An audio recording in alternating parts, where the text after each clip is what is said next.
And so I highly recommend if you are a coach and you are looking to help people, you better have a coach. Mm-hmm. It brings credibility to say, yeah, we all need this. This is not just a you thing. It's not a me thing. This is an us thing. And so that then, if you're having ongoing conversations about how you're growing and getting better, it becomes way easier to help other people grow and get better. And so I'm a huge fan of that. And it's hard to find the money. It's hard to find the time. It is entirely worth it. Best investment you're ever going to make. Welcome to Career Coaching Secrets, the podcast where we talk with successful career coaches on how they built their success and the hard lessons they learned along the way. My name is Davis Nguyen, and I'm the founder of Purple Circle, where we help career coaches scale their business to $100,000 years, $100,000 months, and even $100,000 weeks. Before Purple Circle, I've grown several 7- and 8-figure career coaching businesses myself, and have been a consultant at 2 career coaching businesses that are doing over $100 million each. Whether you're an established coach or building your practice for the first time, you'll discover the secrets to elevating your coaching business. Hey everyone, welcome to another episode of Career Coaching Secrets podcast. I'm your host, Regin, and today's guest is Chad Wright, a leadership coach, author, and founder of Forward Partners, where he helps leaders, teams, and organizations build the foundations for health, resilience, and lasting impact. It's a pleasure for me to have him on the podcast today. Welcome to the show, Chad.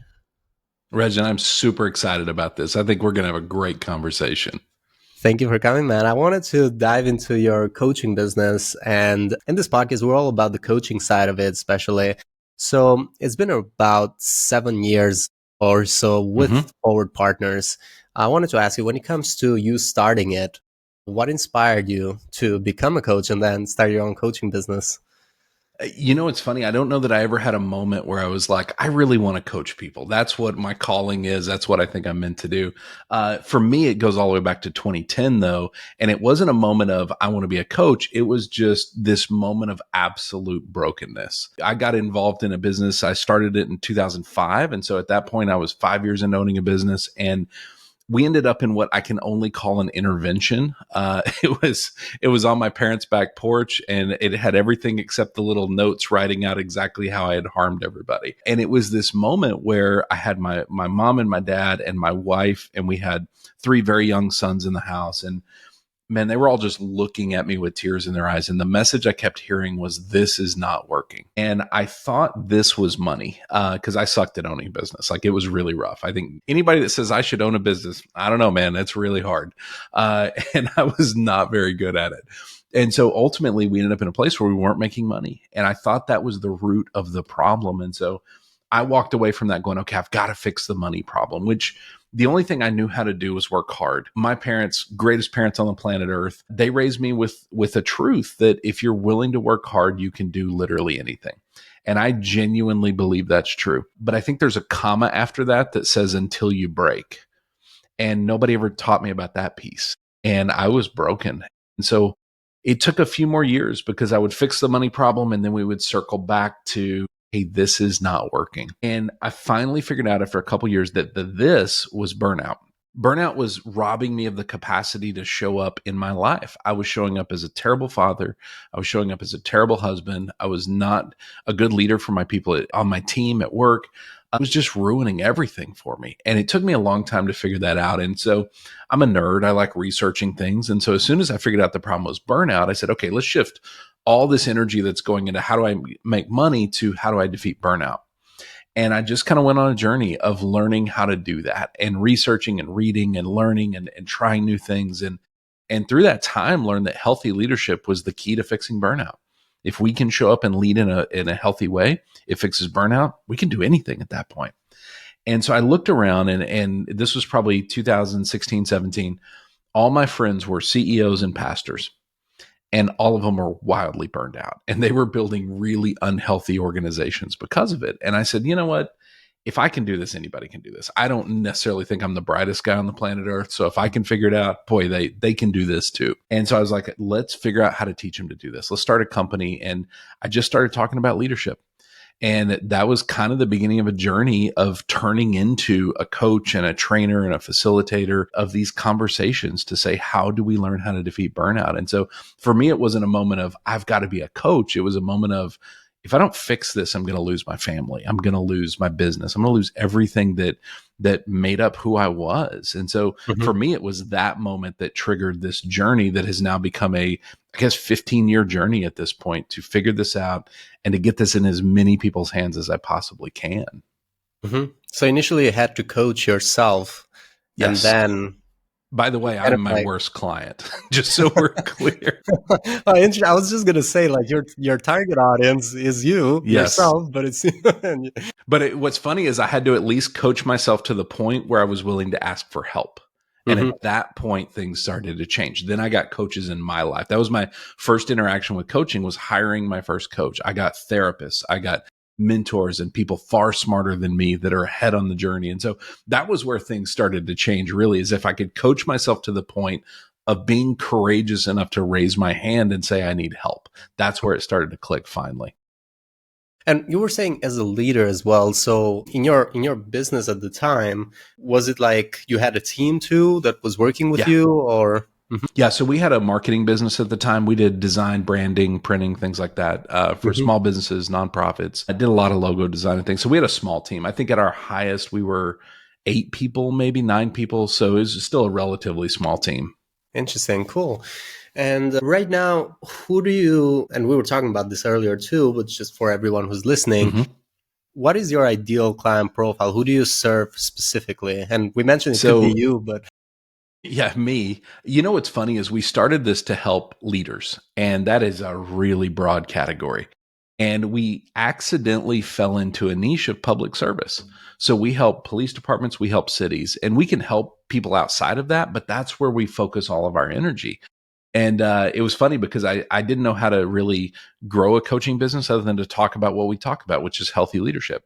So I started giving talks on healthy leadership. And the second one I ever gave, I had a patrol lieutenant came up to me afterwards and he shook my hand. And he said, "Hey, can you teach cops? Because we really need this." And if you've ever started a business, I mean, every coach that's watching this, the answer to everything's yes. He could have said, "Can you teach people to fly?" And I would have been like, "Sure, yeah, we could definitely fly." You just say yes to everything and you figure it out, right? Well, what Mhm. I figured out very quickly is cops don't let civilians in. They don't want to hear from you if you've never been a cop. And yet, for whatever reason, we got in and we earned trust and we started to see lives change. And that got us into our next police department, our next one, and then eventually like a city manager's office, which is kind of like the CEO of a city. And we just started diving deep into that niche. And listen, it wasn't voluntarily. We fell into it and we didn't start digging into it until a mentor of mine, I still remember where we were at in a restaurant. And I was explaining my problem, and my problem was cash flow. I was like, God, we started this company, we're making some money, but boy, it's hard to make payroll every week. Like we're struggling. We need cash flow. And I just knew that the fastest way to get cash flow is to get CEOs to say yes to me. Mhm. And I was struggling with that. I was struggling to get a CEO to say, yeah, I'll spend $5,000 to work on myself. But I could get the same CEO to say, I'll spend $50,000 to work on my team. And so I'm sitting there with my mentor Andrew, and we're wrestling through this. And he goes, "Look," he goes, "Your target's too wide. You're targeting leaders. That's everybody." He said, "You can't do that. Narrow it down." So we left, and I came back to the next lunch, and I said, "Okay, I've narrowed it down. I want to help leaders who have problems with their teams." And he goes, "You are killing me here, bud." He's like, "Narrow it down more." And I was struggling to do that. I was like, I don't want to leave people out. I'm really scared to do that. And he said, "Okay, let me break this down for you." He said, "Help me understand how this works. You can walk into a police department, sometimes for the first time you're meeting somebody, have a successful meeting, and they will engage in a contract with you worth tens of thousands of dollars." I said, "Yeah." And he goes, "Do more of that, dummy."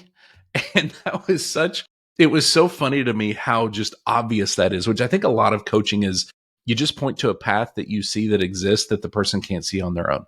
Mhm. And this was that moment for me. I didn't see, oh, if you dig deeper into this, you're going to have more success. And it was funny because that started a journey of saying, you know what, as a company, if we are going to put time, money, or energy into anything, it's going to be in this very narrow category. Because what we know is every bit of time, money, and energy we put into it is going to return to us. And if I just said we're going to help CEOs and I'm putting time, money, and energy into that broad target, that's probably not going to return to us. We're not going to get a return on that investment. And so that started this journey of really digging deep into public service and understanding the leadership styles there, understanding the unique challenges they face, and meeting some of the coolest people on the planet Earth. And so everything we do now, from marketing to the content we create, it is about how do we reach that leader who leads that specific city, because we know that that is going to pay off eventually, in addition to serving them and having an impact on their lives and their leadership. And yours is a very specific niche, actually. I never had a coach that is focused on this area. We are nothing if not unique and weird. I'll tell you that much. And it's so, like you said, it's obvious, right? So you were, because you say yes, as every coach who's listening, just like you said, is so true. You say yes to many opportunities in the beginning. You actually get to choose the niche that you're more comfortable in if you have different niches that you're servicing.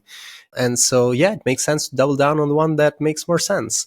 Yeah, if there's doors that are already open to you in an area, go through those doors and see if maybe there's not more doors on the other side of that. And that was advice that just absolutely changed my life. I honestly, so 7 years on, this was probably 2021, 2022. Man, I don't know if we would exist today if we hadn't got that advice, because it was such a struggle before that. That was what unlocked, was figure out your niche, whatever it looks like, and dive deep. Spend all your time, money, and energy on that niche. Man, it was life-changing. Yeah, and you make yourself more of a unicorn, meaning like you can charge prices differently because you are special. You only work with a specific niche.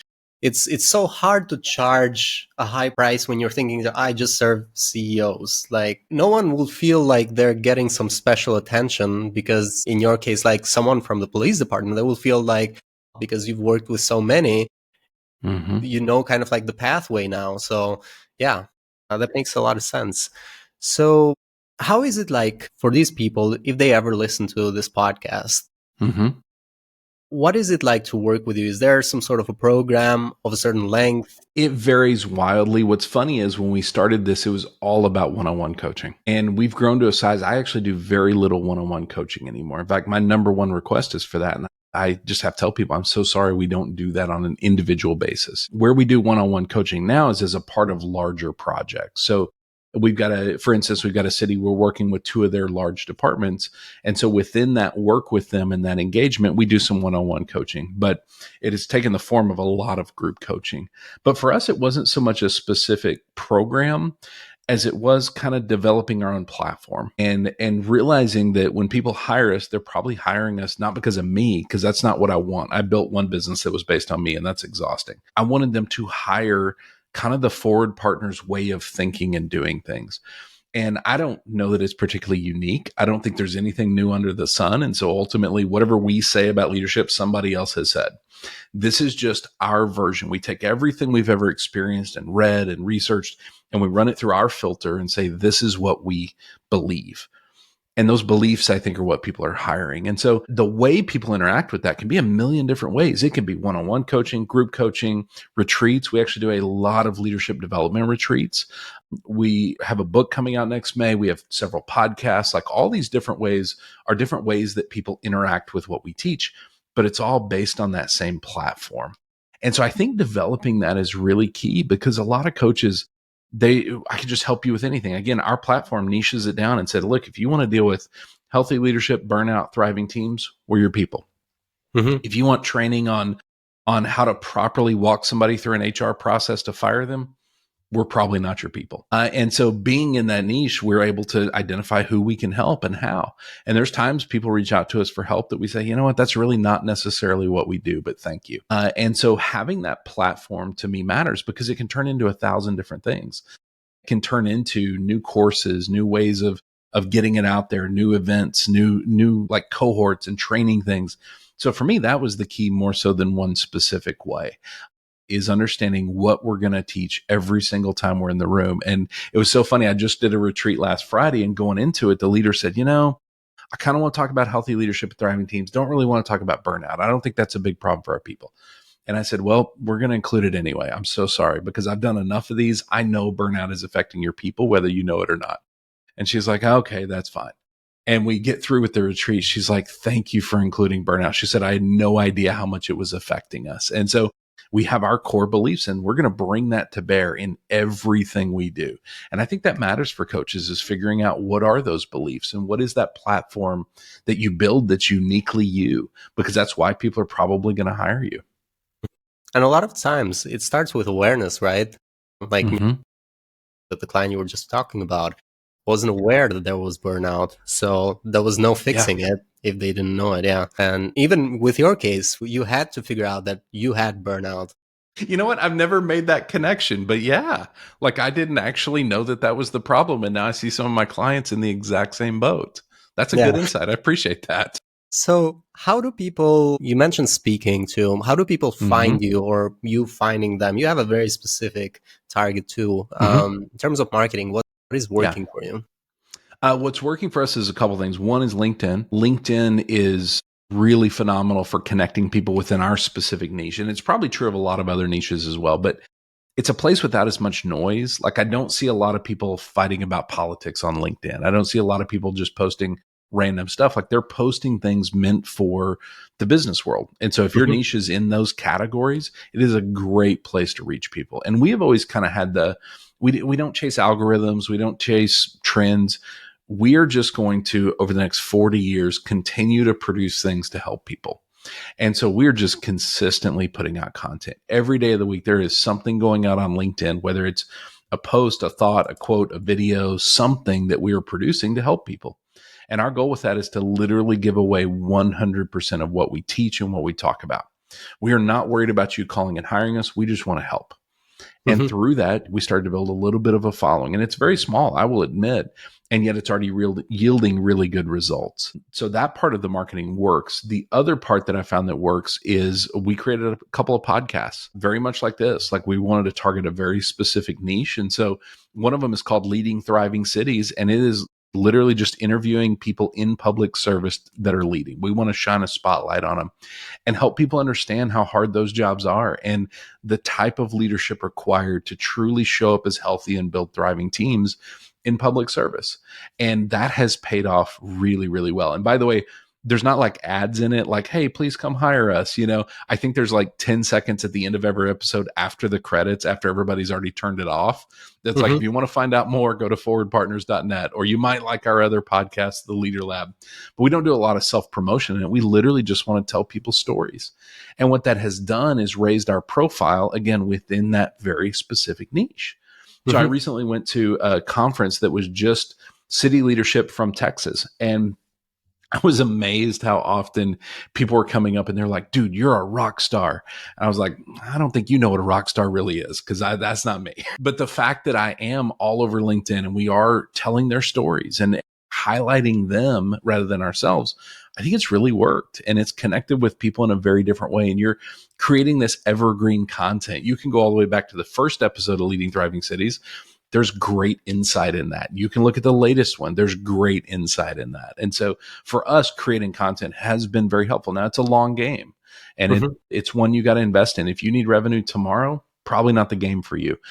But I want to be doing this for the next 40 years. So for me, it is a very long game and Mhm. we're willing to invest in that, even if it's not an immediate payoff.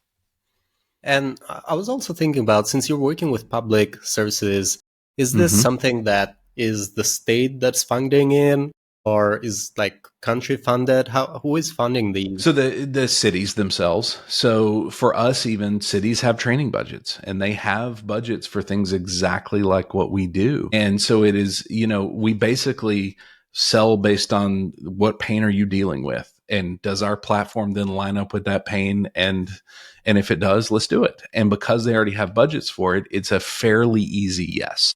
Mhm. We don't get a lot of no's. We don't get a lot of pushback on pricing because I think we are very fair. We have looked at the top end of the market. We've looked at the bottom of the market. We're kind of somewhere at the top end of the middle is probably what I would call it. And we're comfortable there. We're all happy. We love what we do because for us, the money is kind of a byproduct of impact. It's not the sole goal of this. And because we're in this for a long time, we can be more patient. We can charge a little bit less. We're still charging a lot, but it's a little less than others might. And we're good with that. So Mhm. we found a place we can serve and have an impact, which is one of the most important things for us. Yeah. And right now, how does the future of Forward Partners look like Mm-hmm. for the next 1 to 3 years? Do you have any specific business goals that you're working towards? So interestingly, yes, but I wouldn't have historically said that. We tend to set a direction. So about this time every year, I start thinking about the next year. I start really digging into it strategically and thinking about where we want to go. And we set a direction to say, this is the direction we want to go. Now, what do we want to do within that? And we don't really set like 1, 2, 3 year goals. We just want to run in that direction for 12 months. And each quarter, we're reassessing what we want to do for the next quarter. Mm-hmm. But interestingly, last year around this time, I kind of set a 2 to 3 year range and said, you know what? Over the next 2 to 3 years, we want to shift from being a service-based company to being a product-based company. And so the reality is service doesn't scale very well. It requires a lot of people. And there is one of me, and I'm the only coach within the company. We're very small. And so ultimately, I can only be on so many planes every year. And so there's a cap to that. And there's a very real cap because we're also focused on thriving while we do this. If I show up to an event burned out to tell people how to defeat burnout, that doesn't work super well. And so ultimately, I'm having to take care of myself, which means we are very careful about what we say yes to. And so ultimately with this, what we're trying to do is make a shift where we have a lot more products out there so that when I go and speak at a conference, the call to action is not, please hire me to come speak at your organization. The call to action, here's this array of courses and books and workbooks and products we've created to serve you and help you. And that scales far better. And what we're doing in that is not to ever get away from doing services, but to basically have freedom to say, do we want to do more products? Do we want to do more services? And if we want to do more services, we got to bring in more people. So what does that look like? And I don't want to be locked into any one lane of here's what we're doing. So the next 2 to 3 years, really this year we're in right now, which I guess at this point we're 9 months through. Next year and probably the year after are about shift. How do we shift from being service-based to product-based? And then have that freedom to decide how we want to serve people. It's interesting, right? So in both cases, both service and product, you think about growing the team as well, since one of the main bottlenecks is like your time as well. Yes, it is the main bottleneck. Yeah. Absolutely. And right now, how does the team structure look like, apart from like coaching, which is all you? The rest of it That's is all me. So I have Emily, interestingly, a tiny team. I have 2 Emilys. One Emily is my executive assistant, research partner. She's really good at helping me stay organized. I am wildly disorganized on my own. So when for instance, this last week, I did 5 events in 1 week. So every city I would get to, I could click my calendar. It had the hotel information. It had the venue information. It had all this stuff on it. She's great at that. Keeps me moving in the right direction. Researches new ideas for the books and things like that. I've got another Emily who's my creative director. She is in charge of all of our creative output. So she is in charge of all the social media content. She is in charge of production on all the podcasts, making sure all of that actually flows and happens. And I give them both freedom. I mean, we identified a while back, we had too many stories based on what I believe and what I want is best. And I give them complete freedom. Do not worry about what I want. We have a bar for excellence. As long as you're meeting that, go whatever direction you want to go. Go try things, go screw things up. That's how we learn, right? Yeah. And so as creative director, Emily is in charge of all of our creative output. And then we've got John, who he's contract. He's actually not an employee. He's contract, but he is the one who films and edits and does the audio on all of our podcasts. And for us, that's a pretty big investment. Between his time and Emily's time, we're probably in the, $40,000 to $50,000 a year range just on time spent on podcasts. And so we've got them. And then my wife handles some of the back end office, things like that. Very, very small team. But that team, I'm hiring for things I am not good at. I am not organized enough to keep myself organized. Emily, my creative director, she is highly creative and I am as well, but she's able to really focus and output all the things we need. I don't have that kind of time. So I'm a big fan of outsourcing the things you're not good at and really getting admin help first. If I had to start over with just me, my first hire is admin, because I need somebody to do the things that A, I'm not good at, and B, they can do, they're excited about, right? They love to do. So those are my hires that I look for. Yeah. And it's the same with almost all the coaches that I've interviewed, is that when it comes to marketing and maybe sales too, is something that coaches don't like doing. Leave the part if you're good at it or not. You just don't like, it's not something that you enjoy doing as well. When thinking about investments, so we have investments of the team, and this is a question that goes to the research as well, is what have been some investments you've done in the coaching business that you feel were a good investment? Either you got a good return from, or you learned a lot. Could be investments of time, money, or both. Or the other half of the question is, what were investments that you would have preferred to have avoided if there were bad investments as well? Early on in the business, I think I invested in a lot of things that were like, here's what's hot right now. You gotta start this Facebook group. And if you do it in this specific way, you'll look up and you'll have 100,000 members and everything will be on autopilot. Anything that felt like that never worked ever. Mm-hmm. And by the way, we're good at the production side. So you know what? My Facebook group had the best damn graphics of any Facebook group. We had the best quality video. We had all that stuff. Still didn't work. Anything that was, this will blow up your business, never worked.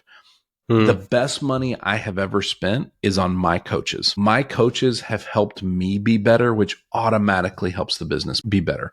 And so when that time comes along every year to write those checks, they're big checks and it's terrifying.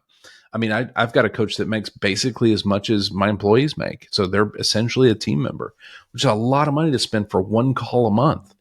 But utterly life-changing. Everything that she and I do together bleeds down into my work because she is helping me learn how to be a better human being and lead myself. Guess what I help people do? And so that is number one, the best experience I've ever had and the best investment I've ever made. And it's not even close. The version of me that exists today did not exist 3 years ago before she and I started working together. And so I highly recommend if you are a coach and you are looking to help people, you better have a coach. Mm-hmm. It brings credibility to say, yeah, we all need this. This is not just a you thing. It's not a me thing. This is an us thing. And so that then, if you're having ongoing conversations about how you're growing and getting better, it becomes way easier to help other people grow and get better. And so I'm a huge fan of that. And it's hard to find the money. It's hard to find the time. It is entirely worth it. Best investment you're ever going to make. Absolutely. And it's been the case we did a research paper last year, actually. So we're doing again this year. And it turned out to be one of the best investments is another coach. It could be a business coach, it could be a mindset coach, depends on where you're working. But that turned out to be the investment that had the highest return. And the investment with the lowest return we found last year was certifications. Yeah. Not from the perspective that, like, let's say you go to ICF, you do your certification, you get to learn. In terms of training is not bad. It's just that if you think that just having that title with the mark that you've done the certification is going to matter to the individuals you're going to work with, they probably are not aware of that. However, I don't know. I don't know if they value it because and those things are good. Like learning how to do this well matters. Don't get me wrong about that. I cannot remember if anyone has ever asked me about my certifications, which are few and far between. Like nobody has ever said, where did you go to school? How did you learn to do this? Nothing. I'm connecting their pain with my solution. Nothing else matters. And if somebody is the type that says you have to have X certifications before you can coach, that's probably not my client. And I'm okay with that. There are plenty of other people out there that are not worried about it. So I agree it's not a bad thing to invest in, but it is not going to pay off like other investments will. Yeah. Or it's not going to be a marketing thing. So if you think about it, just like the title, that doesn't mean that much. It should mean something to you as a coach, but not to the other people. And it does give you the confidence to do it well, but you're right. It doesn't externally make other people just swarm to you and go, oh my gosh, you're ICF certified. I need you. I don't know if that's a conversation that happens, but it does give you the skills and the confidence to show up and do it well. So there's value in it, just not from a marketing perspective necessarily. I think you're right about that. Yeah. And I was curious about your niche too, because this downside only made sense for people working with individuals. So you're working with government mostly. And I wasn't sure in your case if they would require it. So like if you're going through some other person in between the person that you're going to coach, actually, that it might ask you for it. But if it's not the case, then it's interesting. So it's only so far for us, it hasn't been the case. Yeah. It's only been certain corporations that we've seen require it. But because they have to filter in some way the coaches that say I help all CEOs, so they have to, I guess, filter. So that's where I think your platform really makes a difference, because ultimately we get hired because of that. We don't get hired because of certifications. It's funny how often I have to downplay things. I'll finish an event or a coaching session or whatever it was, and people are like, God, that was the best therapy session I've ever had. I'm like, no. Legally, let's be clear. not therapy. I am not certified in that. I am not qualified for that. But it feels really good, right? They feel like they made progress and we unlock some new levels for them. And so it's funny how often I have to go the opposite direction and say, no, not qualified, really, I promise you. But there's something about that I don't know. I am me, and I've just learned if you are human, people like that a lot better. And so Yeah. I think there's something to that. But so far, no, we've never had anybody say, hey, let me see the credentials before we're going to have a conversation. It's just never happened for us. Yeah. Yeah. And my final question to you is about other coaches. So in your case, you're also thinking in the future too, from going from service to product, potentially building new offers, growing the team. The reason behind the reason is to make a bigger impact. And there's other coaches that want to scale their impact as well. Is there any advice you'd give to other coaches on scaling impact? I think two things. One, you genuinely have to care. Like I honestly think that's why we got into law enforcement, a niche that normally does not let in civilians, is because they find out very quickly I love them. And I tell them that openly. I'm like, I love you guys very much, and I'll do anything I can for you. So I think you have to, if you want to scale your impact, it has got to be based on you are there to care for other people and take care of them. You are not there just to make more money. I think the money, obviously we focus on the money and we're very careful with it, and that's part of why it grows. But I think the money is a byproduct of impact. If you are impacting people, you're not going to have trouble finding your next client. And so when we focus on that and we show up with love, we show up caring for other humans, it matters. I think the other thing is you got to be wildly patient. This is my 20th year owning a business, and I am just now starting to feel like we figured some things out. And so it's 20 years across a couple different businesses, but still, I feel like I finally reached the point where I'm not scared of anything anymore. I'm not scared if the bank account starts getting lower and we're struggling to make payroll, because we've survived that. We'll be fine. But man, you got to be wildly patient. If you want any of this to work tomorrow, you're going to struggle. If it's like, oh, I just quit my job yesterday and now I got to figure this out, it's going to be a hard road. And 90% of businesses fail in the first 5 years. That means 90% of people are probably not meant to own a business, because you got to be a special kind of crazy to get knocked down all the time by these challenges and love getting back up. But that patience is what matters. The joke I always have is, I want to die at the age of 85, just on stage yelling at people about leadership, and I just kind of keel over dead. And that's always been the joke. But the beauty of that is it's not really a joke. Like that, honestly, at 45 years old, that gives me 40 more years. That is 4 decades to have an impact and to figure this out and to be super patient, to slow down. So often slowing down is where we figure out the big ideas and the next movement forward. And so that patience allows me to do that. And I remind myself all the time, 40 more years. I'm a watch nerd, and so I order new watches because I love design. And on the back, if it has an inscription, I always have inscribed 40 more years or keep moving forward, because I want to remind myself all the time that you got time. Just slow down. You're gonna have a bigger impact if you slow down and are patient. So I think show up with love, show up with patience, changes everything. Absolutely. Especially like knowing or being aware that is not going to happen quickly. It might happen for some people, good for them, but it's not going to happen for the majority. And I feel this is where some companies that promise you this, like you said, the Facebook group is going to go to 100,000 if you do X, Y, Z within 6 months. That's crazy. Like that's the reason why some people go and get disappointed, is because they expect it to happen fast. And coaching is not something that, especially coaching, doesn't grow that fast. And there's a lot of factors in it. So totally agree with you. Setting the right expectations there is important. Thank you. Thank you so much for coming to our podcast, Chad. It was a pleasure to have you on the show. This has been a blast. Absolutely. And for me too.